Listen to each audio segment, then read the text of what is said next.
দর্শক, ঈদ যাত্রার আরো খবর জানাতে সরাসরি যুক্ত হচ্ছেন কমলাপুর থেকে সহকর্মী আলিমুজ্জামান সাফওয়ান এবং সদরঘাট থেকে এইচ হিমেল। আমরা শুরুতেই চলে যাচ্ছি সাফওয়ানের কাছে। সাফওয়ান, স্টেশনে যাত্রীর চাপ কেমন দেখছেন এবং সময় মতো সব ট্রেন কি ছেড়ে যাচ্ছে? বিপাশা এই মুহূর্তে কমলাপুরে রয়েছে এবং আজকে সারাদিনে 53টি ট্রেন কমলাপুর থেকে ছাড়ার কথা ছিল।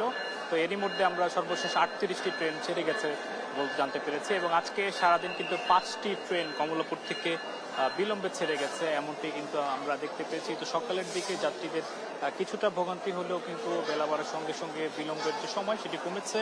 অর্থাৎ এখন যে ট্রেনগুলো ছাড়ছে ঢাকা থেকে বিভিন্ন গন্তব্যে দেশের, সেগুলো কিন্তু নির্ধারিত সময়ে ছেড়ে যাচ্ছে এবং প্ল্যাটফর্মেও নির্ধারিত সময়ে ট্রেনগুলো এসে থামছে। এবং আমরা যেটা দেখতে পাচ্ছি যে দুপুরের পরে যাত্রী চাপ কিছুটা কম ছিল, তবে এখন আসলে সন্ধ্যার পর থেকে পুরো প্ল্যাটফর্মে কমলাপুরে দেখতে পাচ্ছেন নিশ্চয়ই ব্যাপক যাত্রী চাপ রয়েছে এবং উত্তরবঙ্গগামী যে ট্রেনগুলো রয়েছে সেগুলো কিন্তু রাত 8টার পর থেকেই ছাড়া শুরু করে, যার কারণে এই সময়টাতে কিন্তু ব্যাপক যাত্রী চাপ থাকে। এবং যেহেতু আসলে ছুটি শুরু হয়ে গেছে আর ঈদের মাত্র 2 দিন বাকি রয়েছে ঘরে ফেরার, তো সেক্ষেত্রে দেখতে পাচ্ছেন যে একেবারে যে উপচে পড়া ভিড় যেটি প্রতিনিয়তই দেখা যায় সেটি এবারও কিন্তু ব্যতিক্রম নয়। কমলাপুরে আসলে যাত্রীদের ভিড় রয়েছে। তো সবসময় তাদের যে ভোগান্তির জায়গাটি থাকে যে নির্দিষ্ট সময় ট্রেনগুলো ছেড়ে না যাওয়া, তারা ছোট বাচ্চাদের শুরু করে পরিবার নিয়ে কিন্তু স্টেশনে অনেক সময় অপেক্ষা করতে হয়। তো সেটি কিছুটা কমেছে। আজকে সারাদিনে 5টি ট্রেন ব্যতীত বাকি ট্রেনগুলো কিন্তু নির্ধারিত সময় ছেড়ে গেছে। তো এখন যেহেতু আসলে উত্তরবঙ্গগামী ট্রেনগুলো ছেড়ে যাবে, তার কারণে কিন্তু যাত্রীদের ভিড় ধীরে ধীরে কিন্তু কমলাপুরে বাড়তে শুরু করেছে। তো আমরা কমলাপুরে রয়েছে এবং যেটি বলছিলাম যে 53টি ট্রেনের মধ্যে 38টি ট্রেন ইতিমধ্যেই ছেড়ে গেছে, বাকিগুলো ছেড়ে যাওয়ার অপেক্ষায় রয়েছে। তো এই মুহূর্তে যেতে চাই সদরঘাটে, সেখানে রয়েছেন সহকর্মী এইচ হিমেল। হিমেল, আপনি সদরঘাটে রয়েছেন, তো সেখানে কি পরিস্থিতি দেখছেন সর্বশেষ আমাদের জানাবেন।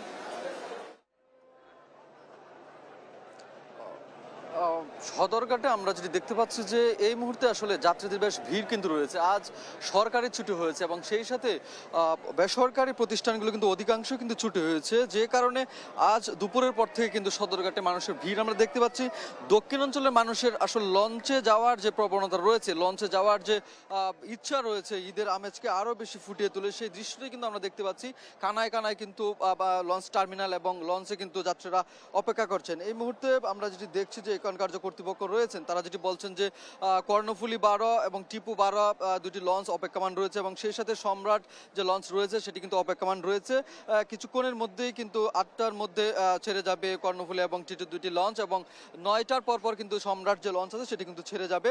অন্যদিকে যাত্রীদের সাথে আমরা কথা বলার চেষ্টা করি, তারা যেটি বলছেন যে তারা নির্বিঘ্নে টিকিট কাটতে পারছেন এবং খুবই যে কোনো সমস্যা বাধা ছাড়াই কিন্তু আসলে তারা টিকিট কেটে ট্রেন লঞ্চে উঠতে পারছেন এবং গরমুখু মানুষদের এই যে ঈদের আমেজ সেটি কিন্তু ফুটে উঠেছে এবং তারা বেশ স্বাচ্ছন্দ্য বোধ করছে যে আগের থেকে আসলে লঞ্চের যে যাতায়াত সেটি কিন্তু যথেষ্ট স্বাচ্ছন্দ্য হয়েছে এবং সেই দৃশ্যটি কিন্তু আমরা দেখতে পাচ্ছি। কর্তৃপক্ষ যেটি জানিয়েছেন ইতিমধ্যে ঈদেরগামী যে লঞ্চগুলো রয়েছে 54টি লঞ্চ কিন্তু ইতিমধ্যে ঢাকা থেকে ছেড়ে চলে গিয়েছে এবং বাকি যে লঞ্চগুলো আছে সেগুলো কিন্তু প্রতিনিয়ত কোনো টাইম শিডিউল বিপর্যয় ছাড়াই কিন্তু আসলে লঞ্চগুলো ছেড়ে দেবে, তেমনটা কিন্তু জানিয়েছেন। অন্যদিকে আইন শৃঙ্খলা বাহিনীর যে পরিস্থিতি আমরা দেখেছি যে আমরা এখানে কোস্টগার্ড, র্যাব এবং পুলিশ বাহিনী কিন্তু রয়েছে কোনো ধরনের জন্য কোনো সমস্যার সম্মুখীন যেন না হয় সেই জন্য কিন্তু আসলে তারাও কিন্তু বেশ তৎপরতার সাথে কিন্তু কাজ করছে এবং সব মিলিয়ে আসলে দক্ষিণাঞ্চল মানুষের যে লঞ্চে যে ঘরমুখু ফেরা, ঈদের আনন্দ আত্মীয় স্বজনের সাথে ভাগাভাগি করা,